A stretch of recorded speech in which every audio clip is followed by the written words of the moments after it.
अस्सलामुअलैकुम friends and fans, this is doctor Fiza Akbar Khan. ये video उन तमाम यंगस्टर्स के लिए जो पाकिस्तान की पॉलिटिकल हिस्ट्री से बिल्कुल वाकिफ नहीं है। मैं कोशिश करूंगी कि चंद मिनट्स में आपको 1947 से 2018 तक का तमाम सियासी अहवाल बता दूं। ये सोचकर कि इल्म सिखाने से बढ़ता है और बेशक ये सदका जारी है। तो शुरू करते हैं 1947 से। 1947 में पाकिस्तान के पहले वजीर आजम थे लियाकत अली खान साहब। लियाकत अली खान साहब को भी बड़ी साजिशों का सामना था। फ्यूडल किस्म के जो लोग थे वो उनको पसंद नहीं करते थे, बल्कि उस टाइम पे साजिशें ज्यादा थी क्योंकि बहुत से लोग चाहते थे कि पाकिस्तान सियासी तौर पर स्टेबल ना हो सके बल्कि सस्टेन ही ना कर सके। साजिशें इस नतीजे पर पहुंची कि पाकिस्तान बनने के 4 साल बाद यानी 1951 1951 में उसी शहर रावलपिंडी में उन्हें शहीद कर दिया जाता है, जहां पे 2007 में बेनजीर भुट्टो साहिबा को शहीद किया जाता है। कमेटी कमेटी कमीशन कमीशन का सिलसिला तब भी खेला जाता था। नतीजा वही होता था कि नो नतीजा। कमेटी बनी लेकिन कातिलों को कानून के कचहरे में नहीं लाया जा सका। आगे चलते हैं 1951 से 1958 तक 7 साल पाकिस्तान को कोई भी एक अच्छा लीडर नसीब नहीं हो सका। म्यूजिकल चेयर खेली जाती रही, कोई आया कोई गया, फिर कोई आया फिर कोई गया, फिर किसी ने रिप्लेस किया। बहरहाल 1958 में जनरल अयूब खान साहब बतौर फर्स्ट डिक्टेटर ऑफ पाकिस्तान पहला मार्शल लॉ लगाते हैं। और आपको 1958 से 69 तक यानी 10 साल से ज्यादा के मार्शल लॉ के बारे में मैं बाद में बताती हूँ। पहले ही बता दूं कि 1956 में पाकिस्तान का पहला आइन बना और 1956 में पाकिस्तान को पहले सदर यानी सिकंदर मिर्जा नसीब हुए। सिकंदर मिर्जा साहब के हवाले से मैं तकलीफ दे अल्फाज का इस्तेमाल करूंगी, यही कहूंगी कि पाकिस्तान के पहले सदर ना सिर्फ मुल्क बदर हुए बल्कि पाकिस्तान से बाहर बरतानिया में जाके होटल में मुलाजमत करते रहे। बहुत से लोग ये कहते हैं कि उनका अपना होटल था, अपना होटल भी था तब भी लम्हा फिक्रिया, और किसी और के होटल में मुलाजमत करते रहे तो डबल ट्रिपल लम्हा फिक्रिया। पाकिस्तान की सरजमीन नसीब नहीं हुई। और ये भी बता दूं आपको कि उस टाइम पर जब वो सदर थे तब अयूब खान साहब वजीर दिफा थे और सिकंदर मिर्जा साहब जब सदर थे तो उनके मुशीर थे भुट्टो साहब। अब आगे चलते हैं जी। 1958 में जब दौर आता है अयूब खान साहब का तो 1969 तक यानी 10 साल से ज्यादा का अरसा वो स्टे करते हैं। उनके बारे में मैंने जितना पढ़ा, जितना सुना, जितना जाना, जितना ऑब्जर्व किया, यही किया कि उनका दौर एक अच्छा दौर था। पाकिस्तान को तरक्की नसीब हुई थी उस दौर में। इसी दौर में 1962 का आइन बनता है और इसी दौर में भुट्टो साहब वजीर खारिजा थे। और बतौर वजीर खारिजा मैंने उनको जितना भी पढ़ा, I am in love with Bhutto. मैंने उनको वजीर आजम के तौर पे भी पढ़ा, लेकिन बतौर वजीर खारिजा फॉरेन मिनिस्टर मुझे उनकी जो दबंगनेस थी वो मुझे बड़ी अच्छी लगी। सिक्योरिटी काउंसिल की डिबेट अभी भी आप यूट्यूब पे देख सकते हैं जाके, तो आपको पता चलेगा कि अमेरिका की आंखों में आंखें डाल के बात करना आज तक इतना मुश्किल है, लेकिन उस जमाने में कितना मुश्किल होगा। उस टाइम पर वो बड़े दबंग स्टाइल में अमेरिका की आंखों में आंखें डाल के बात करते थे और अमेरिका की आंखों को बड़ा खटकते भी थे। आगे चलते हैं जी। 1969 में जनरल याह्या खान साहब आते हैं और जितना मैंने पढ़ा यही पढ़ा कि उनका दौर बहुत बुरा दौर था, तभी वो ज्यादा देर स्टे नहीं करते हैं। 1971 में यानी 70s के स्टार्ट में ही भुट्टो साहब आते हैं बतौर वजीर आजम और उनका दौर भी इतना लंबा नहीं था। 1973 का आइन अलबत्ता जो अभी तक चल रहा है वो उन्हीं का दिया हुआ तोहफा है और 31 तरमीम इसमें की जा चुकी हैं और लास्ट तरमीम यही हुई कि फाटा को केपीके में जम कर दिया गया। और 1977 में जब जनरल ज़ियाउल हक साहब आते हैं और मार्शल लॉ लगाते हैं तो 1979 में यानी 2 साल के बाद भुट्टो साहब को फांसी दे दी जाती है। तो मार्शल लॉ से पहले जब भुट्टो साहब को फांसी दे दी जाती है 1979 में यानी मार्शल लॉ के 2 साल के बाद, उससे पहले आपको बता दूं कि एक भुट्टो साहब का जब तख्ता उल्टा गया तो एक पीएनए बना था, पाकिस्तान नेशनल अलायंस।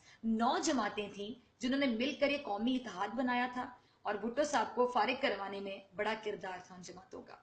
गुलाम मुस्तफ़ा खर साहब हैं, जो मुस्तफ़ा खर साहब हैं, उन्होंने भुट्टो साहब को फोन किया था लास्ट और उन्होंने कहा था कि भुट्टो साहब आर्मी की गाड़ियां गश्त कर रही हैं। तो भुट्टो साहब को नहीं पता था कि मार्शल लॉ लग चुका है, तो उन्होंने कहा ओके लेट मी चेक। तो फिर उन्हें पता चला कि मार्शल लॉ लग चुका है। आगे चलते हैं जी। 1979 में जब उनको फांसी दे दी जाती है, 1977 से 1988 तक यानी अगेन डिकेड से ज्यादा 10 साल से ज्यादा हुक्मरानी करते हैं जी ज़ियाउल हक साहब। उसके बाद 1988 में आती हैं बेनजीर साहिबा और पीपल्स पार्टी का दौर आता है। 2 साल के बाद 1990 में नवाज शरीफ साहब आ जाते हैं। गुलाम इसहाक खान साहब बेनजीर भुट्टो साहिबा की हुकूमत को गिराते हैं और गुलाम मुस्तफ़ा जतोई साहब उस टाइम पे निगरां वजीर आजम थे, जिस तरह अभी नासिरुल मुल्क साहब हैं। और गुलाम मुस्तफ़ा जतोई साहब जो हैं उनके एडीसी थे कैप्टन सफदर साहब। तकरीब हलफ बर्दारी जब हुई नवाज शरीफ साहब की 1990 में, तो एडीसी का तारुफ करवाया जाता है ये कहकर के एनु एडीसी ना समझियो ए मेरा पुत्र है। तो नवाज शरीफ साहब ने शायद पहली नजर में पहचान लिया कि एनु मैं हूं एडीसी ने पुत्र ही बनाना है, तो दामाद बन गए। खैर अल्लाह ताला जोड़ी सलामत रखे मरियम और सफदर की। आगे चलते हैं 1988 में जब बेनजीर साहिबा आई, 1990 में नवाज शरीफ साहब आए, फिर 93 में दोबारा बेनजीर साहिबा आई, फिर 97 में दोबारा नवाज शरीफ साहब आए। अब आपको एक मेन पॉइंट मैं बताऊंगी, जब पाकिस्तान बना 1947 से 1958 तक, यानी अयूब खान साहब के दौर से पहले 11 साल म्यूजिकल चेयर लगी रही। यही टाइम था पाकिस्तान के बनने का, कोई लीडर नसीब नहीं हुआ। एग्जैक्टली 1988 में जब जियाउल हक साहब का दौर खत्म हुआ, तो 1988 से 1999 तक, मुशर्रफ दौर शुरू होने से पहले तक, अगेन 11 का डिजिट, 11 साल पाकिस्तान में म्यूजिकल चेयर चलती रही। एक बारी पीपल्स पार्टी की, दूसरी बारी नून लीग की, फिर पीपल्स पार्टी की, फिर मुस्लिम लीग की। ठीक है, तो आप ये देखिएगा कि एक बार बेनजीर आई, एक बार नवाज शरीफ आए, एक बार फिर बेनजीर आई, फिर एक बार नवाज शरीफ साहब आए। उसके बाद मुशर्रफ साहब आते हैं 99 में, फिर 2008 में पीपल्स पार्टी आती है, जरदारी साहब आते हैं, 2013 में नवाज शरीफ साहब आते हैं, मुस्लिम लीग नून आती है। 2008 से 13 के दरमियान भी यूसुफ रजा गिलानी जो कि वजीर आजम थे, उनको अदालत के फैसले पर जाना पड़ा, और इसी तरह 2013 से 18 के दरमियान वजीर आजम नवाज शरीफ साहब को भी अदालत के फैसले पर घर जाना पड़ा। जमहूरियत के 10 साल गुजर गए। बहरहाल 2008 से 2018 तक एक दौर 5 साल का टेन्योर पीपल्स पार्टी ने पूरा किया और एक दौर नून लीग ने किया। अलबत्ता दोनों के वजीर आजम जो थे उनको जाना पड़ा। अब दो चीजें मैं यहाँ पे डिस्कस करूंगी, दो सवाल आपके लिए छोड़े जाऊंगी कि हमारे यहाँ जब भी डिक्टेटर आते हैं, अयूब खान साहब को देख लें, आप जियाउल हक साहब को देख लें, मुशर्रफ साहब को देख लें, 10 साल से ज्यादा का अर्सा स्टे करना, या मुशर्रफ साहब का दौर देख लें 9 साल स्टे करना, बहुत बड़ी बात है। लेकिन जब भी जमहूरियत आती है तो 2 साल के लिए आती है, 3 साल के लिए आती है, 4 साल के लिए आती है, और अब पहली बार ऐसा हुआ कि 10 साल मुसलसल जमहूरियत रही, 5 साल एक बड़ी पार्टी और 5 साल दूसरी बड़ी पार्टी। तो क्या ये तसलसल 2018 के बाद मेंटेन हो सकेगा, सस्टेन हो सकेगा, एंड 2018 में हुज नेक्स्ट, कौन होगा? और दूसरा सवाल मैं ये छोड़े जाऊंगी कि जब भी डिक्टेटर आता है तो डेफिनेटली आपके जमहूरी लीडर की कोई ना कोई गलती तो होती है ना, तो डिक्टेटरशिप आ जाती है और मार्शल लॉ लग जाता है। क्योंकि जमहूरियत में जो वर्ड जमहूर है, दोबारा बोलूंगी, जमहूरियत में जो वर्ड जमहूर है यानी हम अवाम, वो आपको कहीं इनके मंशूर में नजर आती है? अभी आप ये नून लीग का दौर याद कर लें 2013 से 18 तक का, आप बताएं कि आपको कहां पर आपकी अवाम नजर आती है? महंगाई होती चली गई, करप्शन बढ़ती चली गई, कभी पैनामा लीक्स, कभी डॉन लीक्स पार्ट 1, कभी डॉन लीक्स पार्ट 2, और अब जब कहीं दाल नहीं गल रही तो पोल लीक्स। मेरे दिल में ये पोल, तुम्हारे दिल में कौन सा पोल, इसके दिल में ये राज, तुम्हारे दिल में कौन सा राज। ब्लैकमेलिंग, इमोशनल ब्लैकमेलिंग, कभी मुंबई टैक्स वाला बयान दे देना और फिर साथ ही कह देना कि मुझे तो कुछ याद नहीं, गजनी बन जाना।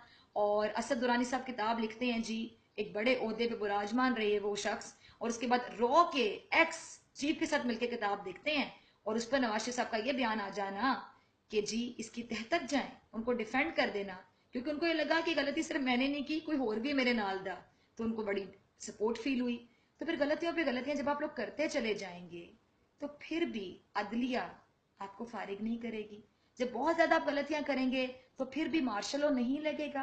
क्योंकि डिक्टेटर जो मुल्क की सालमियत, मुल्क की वकार, मुल्क के जो हमारा स्टेटस है, मुल्क की इज्जत, जिसका हलफ वो लोग ज्यादा शायद उठाते हैं। मेरे ख्याल से आप लोग तो आयन पढ़े बगैर ही आ जाते हैं शायद। अगर आप लोगों ने आयन पढ़ा हो तो आप लोग अदलिया का एहतराम करें, आप लोग इदारों का एहतराम करें, लेकिन आप लोग तो अदलिया इदारों का एहतराम ही नहीं करते। जब तक वो आपके हक में फैसले दें तब तक बल्ले बल्ले, जब आपके खिलाफ फैसले आना शुरू हो तो तब आप लोग कहते हैं कि जी ये तो क्या हो गया, तो बाइस्ड हो गए, ये तो हमारे साथ जुल्म हो गया।